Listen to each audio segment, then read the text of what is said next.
Welcome, everybody, to the second of our Autism from Menstruation to Menopause free live events. So, we don't have a set schedule for when we run these, we just run them when we have something new and exciting to talk about. So, tonight's event is on autism and maternity, and I'm hoping that what we'll be saying will be useful if you're a parent, but also if you're someone who supports an autistic parent in any way. So, family, friends, as a health professional, um, we're hoping there's something here for everybody. Now, I briefly mentioned earlier that I have three awesome and lovely autistic midwives here with me this evening. So, just a brief outline for tonight. We'll start off with me talking about how pregnancy might be different if you're autistic. And then I'll also briefly introduce my new book, The Autism Friendly Guide to Pregnancy, Birth and the Fourth Trimester. And then next we'll hear from Diane Fox, who is in the top corner with the slightly yellow background. And Di will be talking about what to expect at your first maternity appointment. We'll then hand over to Karen Henry, who is on the bottom of the slides. And Karen will be thinking about what to expect at your first maternity appointment. And then we'll hear from Rebecca Warboys, who will talk about being a new parent and how that might work with executive functioning. And if that's a word you haven't heard about before, don't worry, because Becky's going to explain it all for you. So, as I mentioned, we'll have a little gap after each talk for some questions. So, feel free to just type them in the chat as we're going along, or we'll have a gap in between. And if it's easier for you to ask them verbally, then you can do that as well. And we should have some time at the end for questions, and we'll be finished by 7:30, so everyone can go and have their dinner. Okie dokie then. So, any issues or questions there? Nope. Perfect. Okie doke then. So, as I mentioned, I'm going to talk about how pregnancy might be different if you're autistic. And I'm also just giving a little plug here for my large Wellcome Trust funded study, Autism from Menstruation to Menopause. And our social media handles are there on the slide. And I'm also an associate professor at Swansea University. So, a brief overview of what I'm going to cover here then. I think everybody here already knows about autism, but I'll just say a tiny bit about it. I'll then think about sensory differences when you're pregnant, talking to other people when you're pregnant, and experiences of maternity care. And as I mentioned, I'll talk a little bit about the new book and why I wrote it. And also on this slide, there is a 20% discount code if you wanted to buy the book, if you buy it directly from Jessica Kingsley Publishers. So that code is %sign and then capital letters A Grant 20. And then at the end, I'll tell you about lots of different resources. So you don't have to buy the book to find out stuff. There are other resources at the end as well. So, a little bit about autism then. So, I like to think of autism as a different operating system. And I've bolded the word different there because sometimes we hear words like disorder and deficit, and I really want us to move away from them.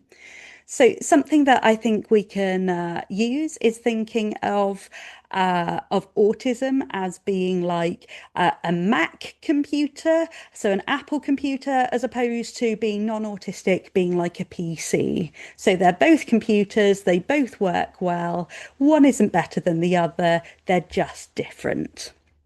But even though we talk about autism as a difference, that doesn't still mean that it isn't difficult for us.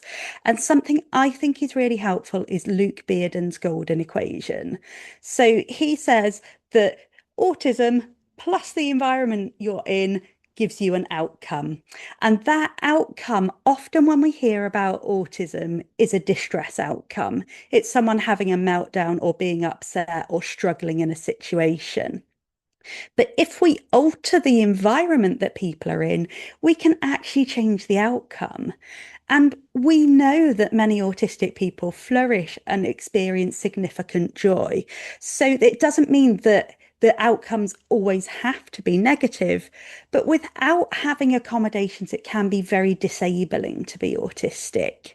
And so I always think it's worth mentioning that under the Equality Act 2010, we are entitled to reasonable accommodations, and you don't have to have a diagnosis for that. It can just be because of what they call an impairment. So, for example, that you have a difficulty with something, and that would mean that your healthcare and all public services should make changes for you. And this would also apply to maternity care.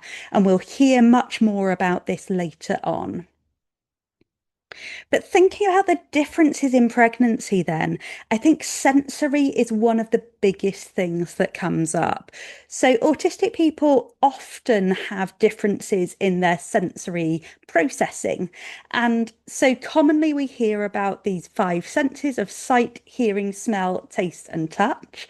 And autistic people sometimes need more of a particular sense. So, like, I have this lovely little squishy rabbit on my desk that I quite often sit and fidget with in meetings. So that's me getting some tactile stimulation.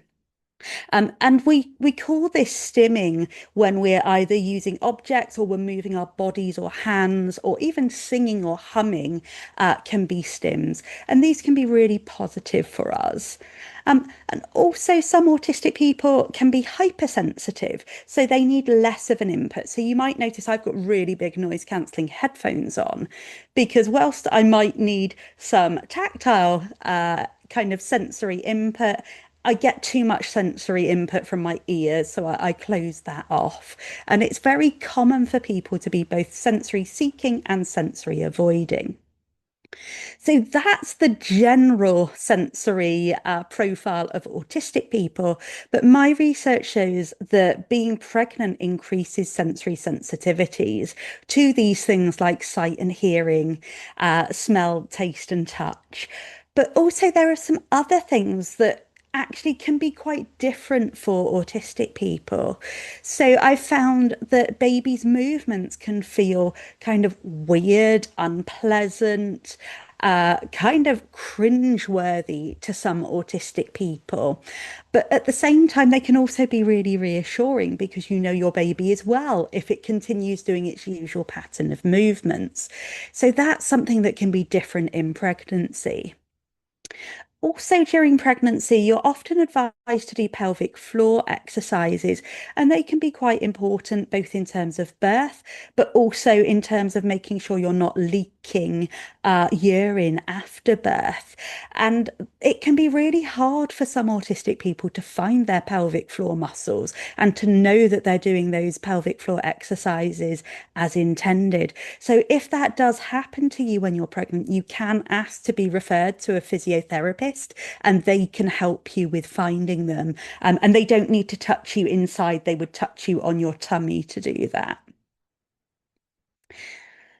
So I've mentioned that these sensory changes in pregnancy are more common for autistic people, so they might be have a bigger impact than usual. And when I asked autistic people how that impacted their lives, actually they could have more distress, they could be more anxious, they could find talking got harder. And because of this, they could have more meltdowns and shutdowns when they were pregnant than they would have otherwise. So that can be really difficult. And one thing that I talk about in the new book is we need to reduce the amount of difficult things going on when we're pregnant. So it's actually, it isn't good to be really distressed at any point, but we don't want to have extra meltdowns and shutdowns. They're really energy intensive. So there is an audit tool in the book that talks about things you might be finding difficult through the senses. And feel free to blame me. Say I was reading this book and they've said, when you really stink the house out by cooking fish, actually that makes me feel sick for 6 hours afterwards. In the book, it says, you can blame me. And also increasing positive sensory things. So doing more stimming. So, if it's an exercise exercise that you haven't done previously, you might want to check with your midwife. But a lot of things that are just involving gentle movements with your hands and your body would be absolutely fine during pregnancy. So another big difference during pregnancy is that it can be hard for autistic people to talk to family and health professionals. And when I asked autistic people, they said it could be hard to know how to respond to pushy family and friends. So as soon as you say you're pregnant, people start asking you how you're going to give birth, how you're going to feed the baby, if you're going to go back to work afterwards. And they can be really big, overwhelming questions. Autistic people also said it could be really hard to enforce boundaries, even when they were feeling overwhelmed. And they could come from all sorts of people, like people who just wouldn't leave you alone, that could be really hard. It could also be hard to know what to share with health professionals or what to ask them, and also to know when a symptom is important.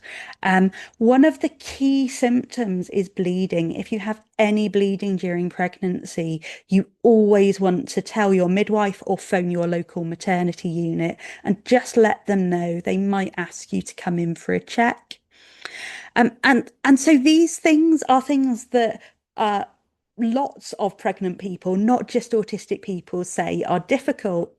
But I think we've got added challenges as autistic people because most people, including a lot of health professionals, will expect neurotypical behaviour and communication. And you shouldn't need to mask.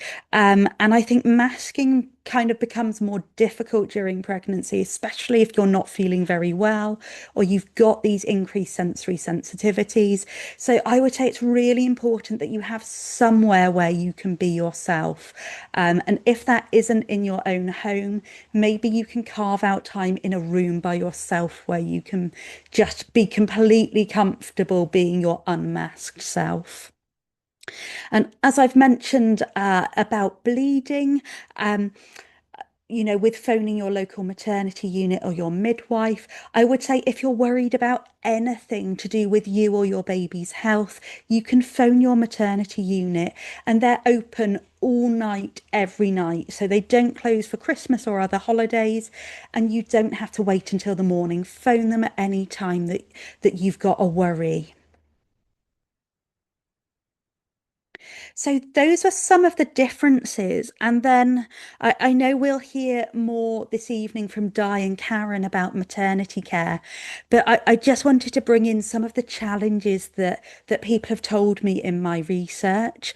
And this isn't to say that everybody will have these challenges, but I think there might be something about being forewarned about some of the difficulties. So one of my participants said that hospitals were sensory hell, and that they were really difficult to be in because they were loud and they were noisy. And quite a lot of people said they felt they needed to mask. So to communicate with their health professionals in kind of not their authentic ways, but the ways they might expect. And that is difficult. We shouldn't need to do that. But I think it's a careful balance between, you know, doing what's needed and also trying to get the best care that you can. So all of us presenting here tonight are trying to make maternity care better for autistic people, but it isn't going to happen overnight. Some of the other challenges were people didn't feel that they were listened to, and that included when they were literally just about to give birth to the baby, that people didn't feel like they'd been heard, that they couldn't get somebody to give them an examination. Because of this as well, pain was often undertreated. And so that was, I think our facial expressions as autistic people when we're in pain can, can be quite different to what they might expect from non-autistic people. So actually, sometimes they just didn't recognize or didn't believe reports of pain. There were also people who hadn't given consent because they hadn't had the thing explained to them properly, or they didn't know that they could say no. So having a supportive birthing partner could be really helpful. And overall, they tended to think that health professionals didn't understand autism, that there just weren't enough staff. So they felt that most staff were doing the best they could, but there just weren't enough of them. And I do want to add from the Autism from Menstruation to Menopause project that we have had some very positive experiences reported. So things might be getting better. And that is something I'm really keeping my fingers crossed that that improves in the future. So, one of the reasons that I brought everybody together tonight was to celebrate that I wrote a book, and I have a copy of it here on my desk, which is very exciting. And I guess the reasons for writing the book were because in my research, autistic people said they didn't have enough information, they didn't know what was normal. Some people felt alone and worried, and they didn't know what would happen at their maternity appointments and when they gave birth. And also, I'd been doing maternity research for around 10 years when I had an ectopic pregnancy during COVID lockdown, which might have been the worst time possible. And I had really poor care. It obviously it kept me alive, but it was really quite traumatic. And then alongside all of these things, I've been having increasing requests by midwives and charities focused on birth to give input on how they could better support autistic people. So that was why I was like, right, I'm going to write a book, and I'm very pleased to say that I've done it. So, as I mentioned earlier, there is a discount code available for the book if you buy it directly from Jessica Kingsley Publishers. But I don't want you to come here today and think that you have to go and buy a book. So, there are 3 academic research papers that have been published so far on maternity care, pregnancy loss, and breastfeeding. And there are also short summaries of the maternity care and breastfeeding papers available on The Conversation. And I also wanted to point out that about 2 years ago now, I worked with a really lovely and a very big group of autistic people who'd had maternity care and autistic health professionals who gave maternity care. And we created 114 short videos. They're available on the Autism Menstruation to Menopause YouTube channel. And they cover lots of things. And we often have a video from a health professional explaining what will happen, and then an autistic parent explaining how it felt for them. So that's a really good resource there. And then lastly, here are the contact details to stay in touch with the Autism from Menstruation to Menopause project as well.